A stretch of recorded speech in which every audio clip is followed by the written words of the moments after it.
80% orang akan tetap miskin seumur hidupnya. Bukan karena mereka malas, tapi karena mereka nggak tahu aturan main uang. Dan kalau kamu terus hidup seperti sekarang, dalam 10 tahun ke depan, hidupmu tidak akan berubah sedikit pun. Mau bukti? Coba kamu lihat berapa banyak orang di sekitarmu yang kerja keras dari pagi sampai malam. Tapi tetap saja hidup pas-pasan. Jika kamu tidak ingin jadi bagian dari mereka, dengerin baik-baik. Selamat datang di Ruang Cendekiawan. Tempat di mana dunia ini bukan milik mereka yang paling kuat, tapi milik mereka yang paling pintar. Kami membahas ilmu mahal yang hanya diketahui oleh 1% orang terkaya di dunia. Jika kamu menolak ilmu ini, bersiaplah hidupmu akan biasa-biasa saja selamanya. Part 1. Orang miskin melakukan 3 kesalahan besar.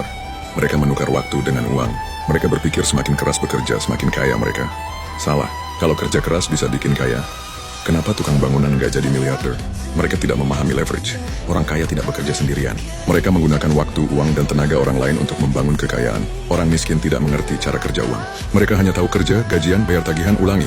Orang kaya tidak bekerja untuk uang. Mereka membuat uang bekerja untuk mereka. 100 tahun lalu ada seorang anak miskin bernama John D. Rockefeller. Dia bukan anak orang kaya. Dia tidak punya warisan. Tapi dia mengerti satu hal yang tidak dipahami oleh 99% orang. Bagaimana membuat uang bekerja untuk dirinya. Dia mulai dengan menjual sesuatu, bukan sekadar produk tapi nilai dan emosi. Dia tidak hanya berpikir bagaimana saya bisa dapat uang, tapi bagaimana saya bisa menciptakan sistem yang menghasilkan uang bahkan saat saya tidur. Itulah bedanya antara orang kaya dan orang biasa. Kalau kamu pengen kaya, lakukan 3 hal ini. Lanjut part 2, The King Mindset.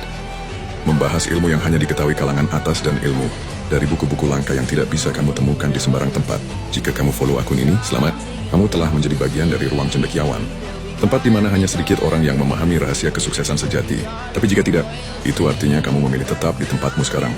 Dan jika suatu hari nanti kamu sadar, aku harap itu belum terlambat.